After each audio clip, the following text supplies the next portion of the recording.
గారు చెప్పారు చాలా బాగుందని కాదు, అద్భుతంగా ఉంది. వేదికను అలంకరించినటువంటి పెద్దలందరికీ, ఎంఈఓ గారికి, డాక్టర్ సత్యనారాయణ గారికి, ఏపీ చైర్పర్సన్ గారికి, మరియు గ్రామానికి ఎప్పుడైనా కానీ మూల స్తంభాలు కొంతమంది ఉంటారు.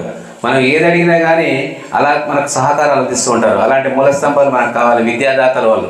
ఆ విద్యాదాతలు అంటే యువందరెడ్డి గారికి, అందరికీ కూడా గ్రామంలో ఉన్న పెద్దలకు, తల్లిదండ్రులకు, ప్రతి ఒక్కరికి కూడా ఈరోజు మనం పిఎంసి పాఠశాల ఇంత ఘనంగా నిర్వహించుకుంటూ ఇంత ఘనంగా ప్రారంభోత్సవం చేసుకోవడానికి వచ్చినటువంటి పెద్దలందరికీ, తల్లిదండ్రులకు కూడా శుభాశీస్సులు తెలియజేస్తూ ఉన్నాను.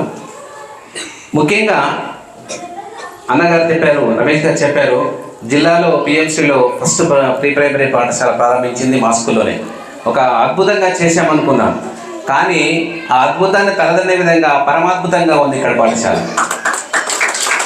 మేము కొన్ని బొమ్మలు వేసాము, అంటే చూడండి, మొదలుపెట్టిన వాళ్ళకంటే చివరికి ఉన్న వాళ్ళకి ఆశ ఎక్కువట, అవునా కదా? ఎందుకంటే మొదటివన్నీ చూసుకుంటూ లాస్ట్కి వచ్చేవరకు ఇంకా బ్రహ్మాండంగా ఉంటుంది.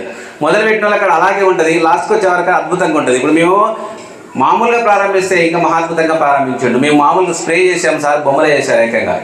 ఎంత బాగుందంటే అసలు ప్రీ ప్రైమరీ క్లాస్లో పోతే ఎంత ఆహ్లాదకరంగా, ఉత్సాహంగా, ఉల్లాసంగా పిల్లలందరూ కూడా చాలా చక్కగా నేర్చుకునే విధంగా ఒక కృత్రిమమైనటువంటి వాతావరణాన్ని కాకుండా ఒక సహజ సిద్ధమైనటువంటి వాతావరణం అక్కడ కల్పించినట్టుగా ఉంది. అందుకోసమే PMC, prime minister schools for rising India. మనకు కావాల్సింది రైజింగ్ ఇండియా. ఈ పిల్లలందరూ కూడా రేపటి భారత పౌరులు. అంటే రైజింగ్ ఇండియాను స్థాపించేది మనమే, రైజింగ్ ఇండియాకు పునాదుల మనమే. ఆ పునాదులు ప్రారంభం కావడం మనబడిలోనే. ఆ మనబడి అంటే ఇక మన ప్రైమరీ పాఠశాల, మన ప్రీ ప్రైమరీ పాఠశాల. సార్ చెప్పారు ఒక మాట, ఈ ప్రీ ప్రైమరీలో పునాదులు చక్కగా వేస్తేనే ప్రైమరీ క్లాస్లో మన సంఖ్య పెరుగుతుంది. అందుకనే ఈ ప్రీ ప్రైమరీ స్టార్ట్ చేసి ఈ ప్రైమరీ ద్వారా ఎల్కేజీ, నర్సరీ నుంచి వచ్చినటువంటి ఆ పిల్లల్నే మన పాఠశాలకు తిరిగి రప్పించి మన పాఠశాలకు స్ట్రెంత్ పెంచడానికి దోహదపడుతుందని చెప్పి మన కేంద్ర ప్రభుత్వం వాళ్ళు ఈ స్కీమ్ ద్వారా మనకు మంచి అవకాశాన్ని కల్పించారు. అవకాశం కాదది, ఒక అద్భుతం కోసం మనం సృష్టించడం కోసం మనకి ఇచ్చారు. అసలు ఆ ఎల్కేజీ, యూకేజీలో ఉన్నటువంటి ప్లేవే మెటీరియల్ కానీ, ఎల్కేజీ, యూకేజీలో ఉన్నటువంటి ఆ రైమింగ్ కానీ అవి చూస్తే ఎంత అద్భుతంగా ఉంటుందంటే, ఈరోజు ఆ నారాయణ లేకపోతే కృష్ణవేణి లేకపోతే ఆ చైతన్య కార్పొరేట్ స్కూళ్ళలో కేవలం పైసలు పెడితే వస్తుంది, చదువుకొనము. కానీ ఇక్కడ చదువుకుంటాం. ఎందుకంటే మనకు అనుకూలమైనటువంటి వాతావరణాన్ని క్రియేట్ చేసి మన ఊళ్ళో వాళ్ళు మనకు చదువు చెప్పే ఉపాధ్యాయులు మనతో కలిసి మెలిసి మింగిలైపోయి మనకు చదువు చెప్తున్నటువంటి తరుణం. అందుకే మన పిల్లలందరూ కూడా చాలా చక్కగా చదువుకుంటారు. ఎక్కడికో వెళ్ళి ఉదయం 7 గంటలకు లేచి చదివి పెట్టుకొని అక్కడికి పోయి మధ్యాహ్నం ఓపెన్ చేస్తే తినలేక వాసన కొట్టి మధ్యాహ్నం పరిగడుపుతోటి ఆ సాయంత్రం తినే అన్నాన్ని బస్సులో వచ్చి బయటపడేసి ఇంటికి వస్తే మళ్ళీ ఏం చేపిస్తారంటే కూర్చోబెట్టి హోంవర్క్ రాపిస్తారు. బట్టి పట్టే విధానం తప్ప బతుకుదెరువు అక్కడ లేదు. కానీ మన బడిలో, మన ప్రభుత్వ పాఠశాలలో కేవలం విజ్ఞానం కోసమే ఒక చదువు చెబుతూ ఉత్తేజమైనటువంటి వాతావరణాన్ని కల్పిస్తూ పిల్లలందరినీ కూడా ఒక మంచి వాతావరణంలో, ఆహ్లాదకరమైన వాతావరణంలో స్ఫూర్తిదాయకమైన విద్యను అందిస్తున్నటువంటి, ఉత్తమ విద్యను అందిస్తున్నటువంటి పాఠశాలలు మనకి. ఎంతో ఉన్నత విద్యను అభ్యసించిన ఉపాధ్యాయులు ఇక్కడ ఉన్నారు. ఎన్నో ప్రమాణాలు కలిగినటువంటి పాఠశాలలు మనకు ఉన్నాయి. ప్రతి సకల వసతులు మన పాఠశాలలో కల్పిస్తున్నప్పటికీ కూడా గ్రామంలో ఏంటో దూరం కొండలు నునుపన్నట్టు అలా వెళ్ళిపోతూ ఉంటారు ప్రైవేట్ పాఠశాలలు. ఏముంది అక్కడ? ఏమీ లేదు. ఇంతకంటే మంచి చదువు ఉందా? ఛాలెంజ్ చేస్తాం మేము ఇప్పుడు చెప్తున్నాను, ఇక్కడ కాదు అక్కడ కాదు ఎక్కడైనా మా గవర్నమెంట్ టీచర్లను ఛాలెంజ్ చేస్తాం. ఏ ప్రైవేట్ స్కూల్లో వచ్చి మాతో పోటీ పడుతున్న పడవనండి, ఒక క్విజ్ కాంపిటీషన్ పెట్టండి, మాతో పాటు వాళ్ళని పోటీ పడి లోకజ్ఞానం నేర్పాలి. చదువు విజ్ఞానం కోసమే, ఉద్యోగం కోసం కాదు. ఆ నానుడి మీద, ఆ సిద్ధాంతం మీద మనం ఇప్పుడు పనిచేస్తూ ఉన్నాం. ప్రభుత్వ పాఠశాలలో నాణ్యమైన విద్య ఉంది. ప్రతి ఒక్కటి కూడా మీకు అన్ని సకల సౌకర్యాలు కల్పిస్తూ ఉన్నాం. ఉచిత యూనిఫామ్ ఇస్తున్నాం, ఉచిత పాఠ్యపుస్తకాలు ఇస్తున్నాం, మధ్యాహ్న భోజనం పెడుతూ ఉన్నాం. ఇన్ని రకాలుగా మీకు అన్ని సకల సౌకర్యాలు కల్పిస్తూ ఉంటే ఇన్ని పైసలు పెట్టి ప్రైవేట్ పాఠశాలకు పోవాల్సిన అవసరం ఏర్పడదు. అగత్యం మనకెందుకు?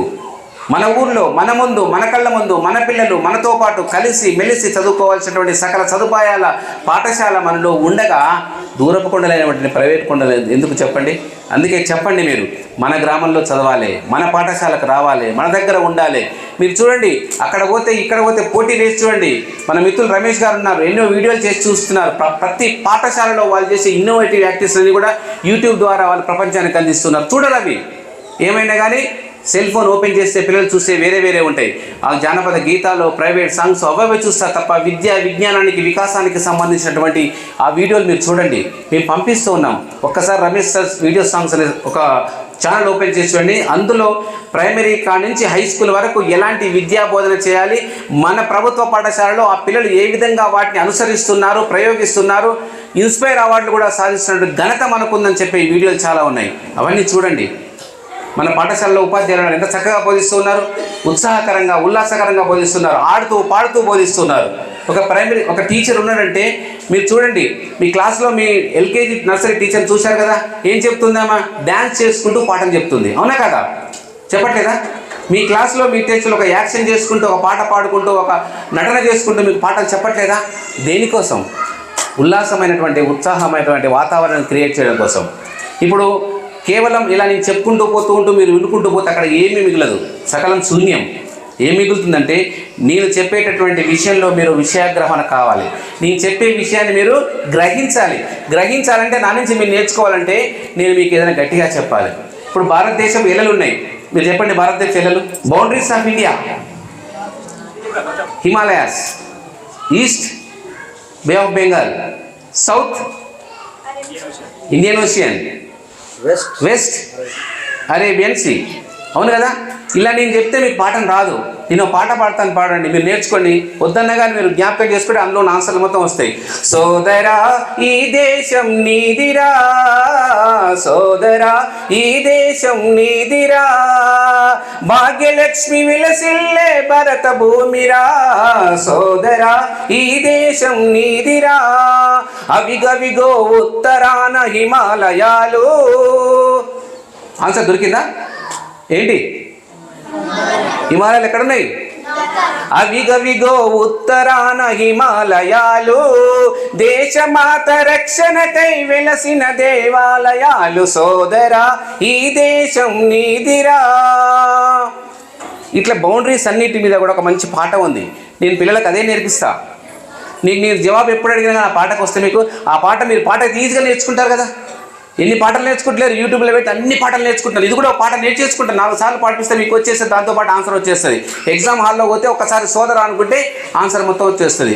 గంగ యమున బ్రహ్మపుత్ర కృష్ణ పెన్న కావేరి, గోదావరి మహతల్లి వెలసిన ఈ నేలరా, సోదరా ఈ దేశం నీదిరా.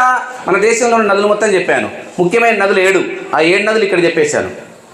4 సార్లు నేర్చుకోండి, ఆ పాట నేర్చుకోండి, మీకు ఆటోమేటిక్గా ఒక 2 మార్కులు 3 మార్కులు ఎగ్జామ్లు వచ్చేస్తాయి. ఈ విధంగా ప్రతిదీ కూడా కృత్యాధార ద్వారా వినోదకాత్మకంగా కళాత్మకంగా మీకు పాఠాలు చెప్తున్నటువంటి పాఠశాలలు ప్రభుత్వ పాఠశాలలు. సో మీరందరూ కూడా ఇక్కడే రావాలి. ఈ గ్రామంలో ఉన్న ప్రతి పిల్లవాడు కూడా, బడీడు గల ప్రతి పిల్లవాడు కూడా మన ప్రభుత్వ పాఠశాలలోనే చేరవాలి. అలా చేరడం కోసము గ్రామ పెద్దలందరూ కూడా సహకారం చేయాలి. దానికోసమే మేము ప్రతిక్షణం కూడా పరితపిస్తున్నాం. ప్రతిక్షణం కూడా వినూత్నంగా ఏదో కార్యక్రమం చేస్తూ ఉన్నాం. ఈ కార్యక్రమాలన్నీ కూడా మీరు ఆదరించి మన గ్రామంలో ఉన్న పిల్లలందరినీ కూడా మన ప్రభుత్వ పాఠశాలకు పంపించాల్సిందిగా మరొకసారి మేము అందరినీ కోరుకుంటూ థ్యాంక్ యూ వెరీ మచ్. చాలా చక్కగా అర్థవంతంగా పాట రూపంలో మా విద్యార్థులకు అవగాహన చేశారు. ఇట్లాంటి విద్యా విధానం ఉంటుంది గవర్నమెంట్ పాఠశాల అనగా చెప్పినట్టు ఆట పాట ద్వారా విద్యను సులభతరంగా నేర్చుకోవచ్చు. మనం తెలియకుండానే నేర్చేసుకుంటాం.